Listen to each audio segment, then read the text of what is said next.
So, to preface, I would like to state that this story is probably going to read like the plot of a campy 1980s horror movie and is going to be very long.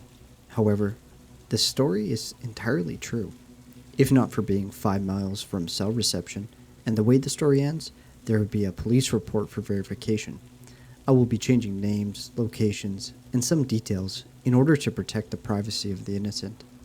A buddy of mine and I try to camp twice a month now that I have a vehicle that can be trusted to get me to some of the more remote areas of our state. We planned a camping trip for this past weekend. We chose a fairly remote location we had been to the previous weekend.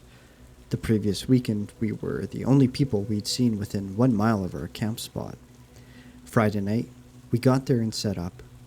This story takes place Saturday night.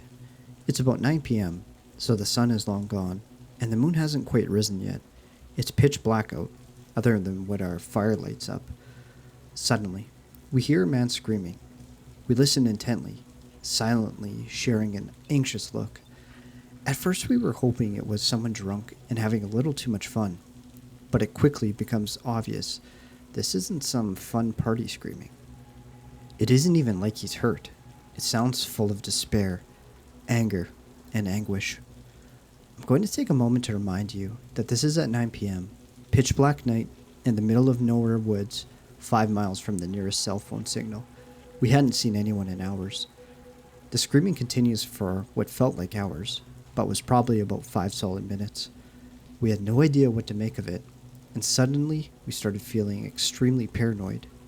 We gathered up anything remotely close to a weapon and tried to come up with explanations of the screaming while keeping our eyes on the forest around us. After about 15 tense minutes of fear-induced paranoia, I nearly fell out of my seat as I watched a flashlight and lantern slowly enter our camp. I greeted the stranger with a basic, "How's it going?" before he was even lit up by the fire. He responded quickly, but flatly, by asking if we could do him a favor. "Well, that depends on the favor," my buddies and I said in unison, obviously tense, holding our weapons close by. The stranger proceeded to ask if he could hang out for a second by the fire.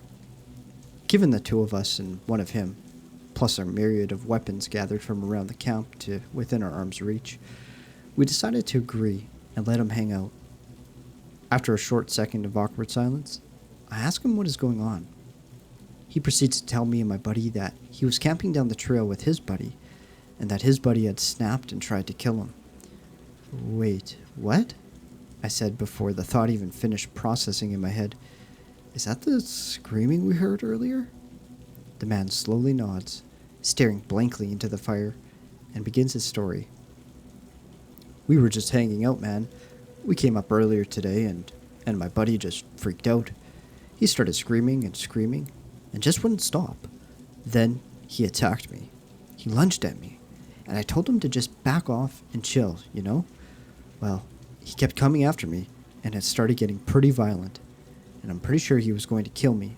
So I grabbed my car keys, the lights, and ran. I don't know what to do, man. He chased me, and when I ran, I just don't know what to do. We don't have firearms or anything, but we do have a hatchet." My buddy and I look at each other for a second, completely astonished. Then, something horrible dawned on me.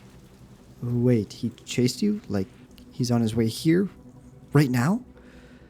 The man just slowly nods in reply. And right on cue, like some terrible horror movie come to life, we were hearing the screaming from maybe 30 to 40 feet from our camp, down on the main trail. "I just want your balance, Gary. I want your balance, Gary. Gary, where are you? Where? Gary!" I never in my life heard a man scream like this. I've never heard anything like that in my life. It was a brutal, guttural scream that was so shrill to the ears, yet deep in pitch. The sound of someone gone completely mad, and the way he said the stranger's name would switch erratically from long and sing-songy to short, guttural punches of sound. We killed our lights, became silent, and listened. By some miracle, the madman didn't notice our camp and continued walking down the trail, screaming the whole way. We ended up chatting with who we'll call Gary for hours, listening to the screaming getting further and further.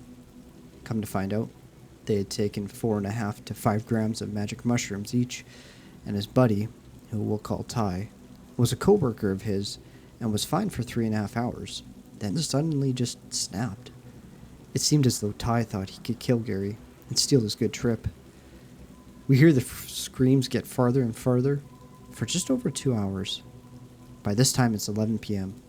The moon is starting to come out, and it's below 30 degrees Fahrenheit. Ty had no jacket or flashlight, according to Gary.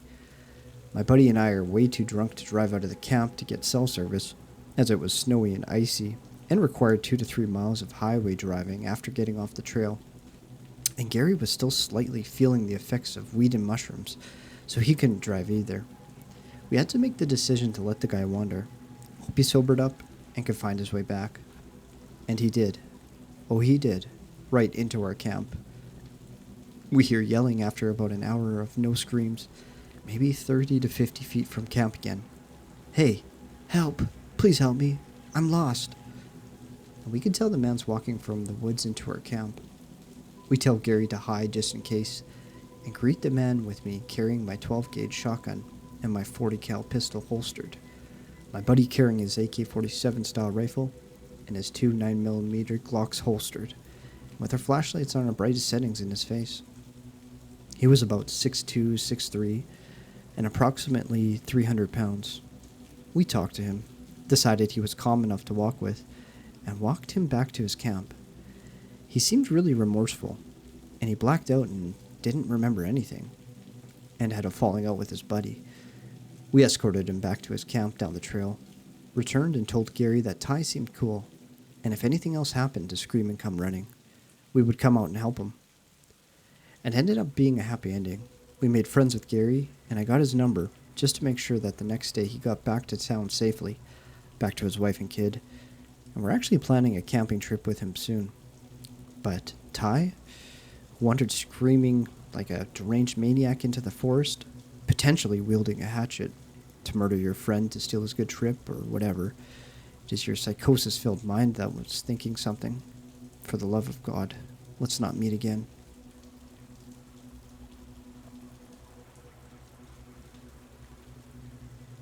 Back in 2008, I was a student planning to go to university and needed some extracurricular stuff I could put on my entry applications.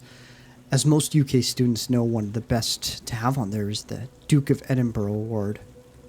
As part of this award, you have to embark on an orienteering expedition, basically a long trek through woodland and rural villages, following nothing but a map and compass. No GPS allowed. It's a teamwork exercise, and you camp and overcome hurdles together, etc. Anyway, I was out of shape at the time, and so my uncle volunteered to take me out to the middle of nowhere to get some idea of what orienteering was like. We didn't stay out overnight like what I would be doing during the real thing, but we hiked maybe 10 miles through woods and a small village in pretty abysmal weather. By the end of the journey, we were soaked to the bone and pretty miserable. Looking forward to getting back to the car and heading home. For the last part of the journey, we were on a dirt trail heading uphill with bushes and trees either side. We were marching onward in silence at this point when all of a sudden there was a rustling in the foliage to our left. From behind a large bush stepped an old man in a black suit with a red bow tie and dress shoes. He looked late 70s, early 80s, very pale, liver spots dotting his face, and a gray-white comb-over. I was instantly weirded out. Who dresses like that to go into the woods? The instant thought seeing a guy his age out there in those clothes, in those weather conditions, was, this guy has lost his marbles. There was something else that took me an extra moment to notice, though, and that also puzzled me. The guy was bone dry, didn't even have mud on his shoes. We stopped in our tracks and just stared at the man for a moment, who appeared to be as frozen and shocked at seeing us. My uncle made the first move, taking a step towards him, asking him if he was all right. The old man continued to stare for a moment, not moving even a twitch, then became suddenly very animated. It was like he suddenly snapped out of a trance. He started flailing his arms wildly, saying something awful had happened, that a good friend of his needed help. He began walking backwards into the woods, motioning for us to follow him, which we did. We started off at a brisk walk, then escalated to running as we struggled to keep up with the old man. After maybe a minute, he disappeared ahead of us, but we could hear him, so we continued to follow the noise until we reached a huge slope. We stopped at the edge and looked down to see the old man standing at the bottom, motioning us, pleading with us to follow him. I remember looking down, and the slope was probably at a 40-degree angle, spanned for perhaps 50 feet or more, and slick with mud. It looked like an accident waiting to happen, especially given there were no shrubs or roots to hold onto or anything. I remember looking down at the old man on the other side of the slope and wondering, how the heck did he cross that so quickly and so cleanly? I mean, at that distance, it is hard to see fine detail clearly, but I swear he still did not appear to be wet or muddy at all. Me and my uncle looked at each other, and I saw that he was getting as weirded out as I was. Despite my feelings, I made a step toward the edge and was going to try and take my way down when my uncle grabbed me firmly by the arm and he pulled me back. Under his breath, he said to me, "Something's wrong here." We took a few steps back from the edge at this point, and the old man at the bottom started getting irate. He began pleading with us again to come down the slope, telling us he needed our help. His friend was in trouble. My uncle shouted down to the old man that we would head back to our car and call emergency services for him, that professional help would be on its way soon, and that they would have all the tools that he would need to help him. The old man suddenly got furious. He began jumping up and down, demanding that we come down the slope right now or that there would be hell to pay. His voice had changed drastically. He was practically growling his words, his hands bunched up into fists, pounding his knees like an angry toddler throwing a tantrum. I've never seen a grown adult fly into such a rage in my life. His eyes looked like they were on the verge of bursting out of their sockets, his skin gone from pale to red in almost an instant. We began to hurriedly make our way back the way we came, his demands and threats getting less audible as we got closer to the trail. Once on the trail, we practically power marched the remaining quarter mile or so to the car. All the while my uncle was on the phone with the emergency services, explaining to them that there was a possible mentally ill old man wandering the trail. We were ordered to get to our car and await the police so we could show them from where we had encountered him. About an hour later, we met 4 officers, 2 of whom had dogs with them, and a pack of supplies like first aid, emergency blankets, etc. We led them to the exact spot and then pointed the 2 officers with dogs in the direction he led us through the bushes. The search lasted all weekend, but there's no trace of the old man. Officers said the only trail that they could pick up had been mine and my uncle's. They didn't find any footprints or anything belonging to the old man we encountered. One of my weirdest experiences to date.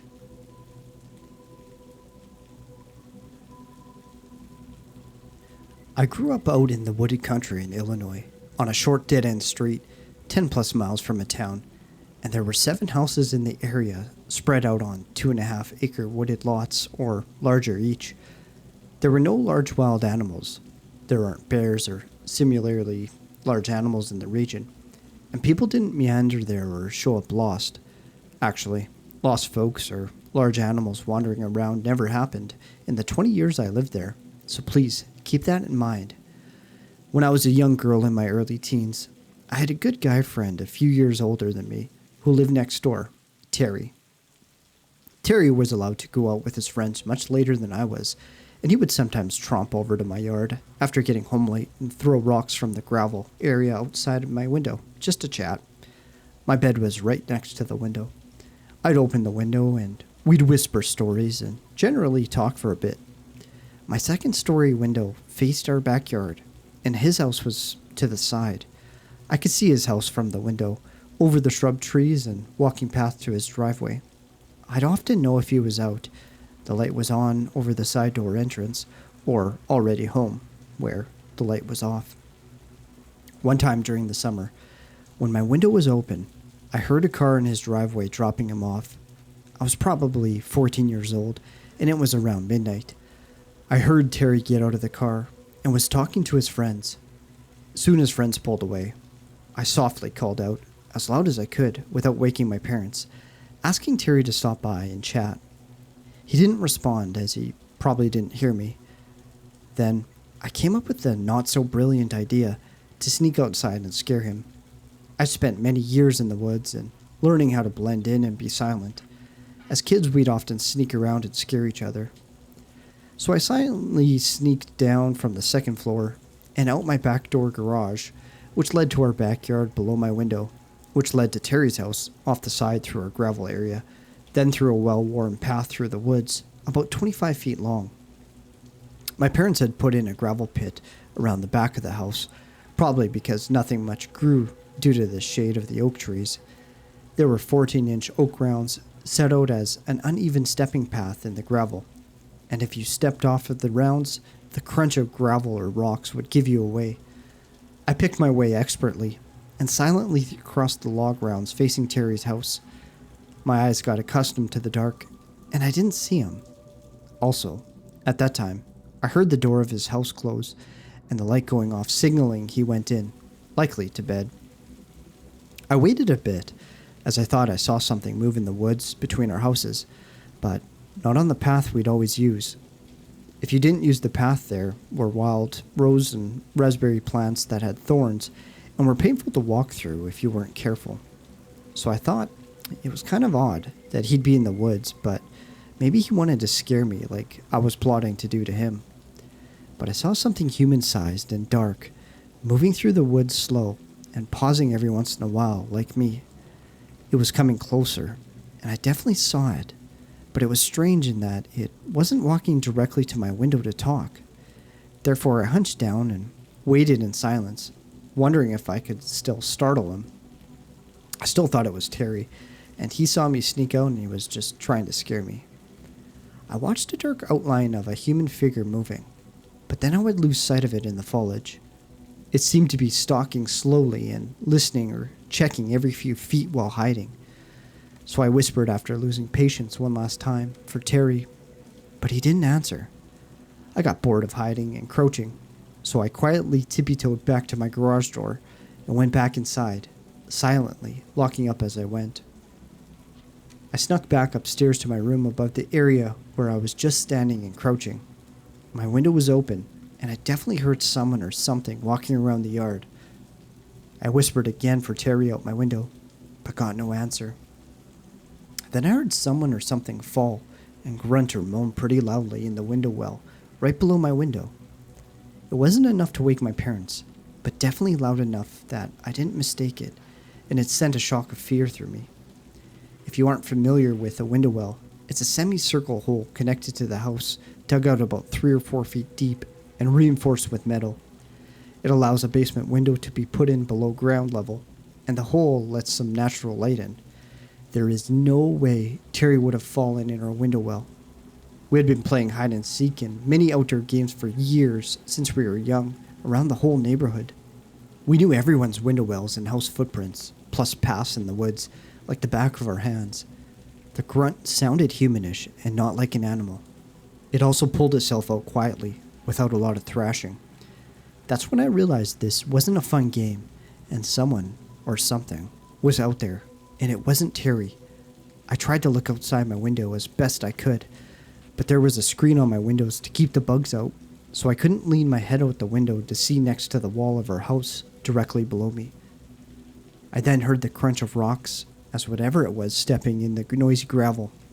Again, Terry would know where the log rounds were and would not step in the gravel. He knew my parents were pretty strict, and he was as good at being quiet as I was. Whatever it was stopped, and I held my breath. I pretty much sat there, with my face pressed against the screen 2 stories up, for probably a half hour. It seemed like an hour, but I'm sure I didn't have patience back then to wait that long. I never heard it, him, her, whatever it was, leave, but I grew tired and eventually fell asleep on my bed that was next to the window. There are a few things I'm certain of. It wasn't Terry. I asked him later, and he said he went to bed that night when he got home. He also would have no reason to lie. 2, I'm pretty sure wasn't one of my neighbors, and I can't think of any reason a person would be there. We had few neighbors, and Only 2 other houses out of 7 had kids. Again, these 7 houses were spread out in 2.5+ acres per home. And 3, there weren't any big animals in the area. As wooded as the whole area was, we only had some deer, but they were hunted and didn't come close to homes. Plus, our dogs scared them away. So, a stranger in the woods, let's never, ever meet.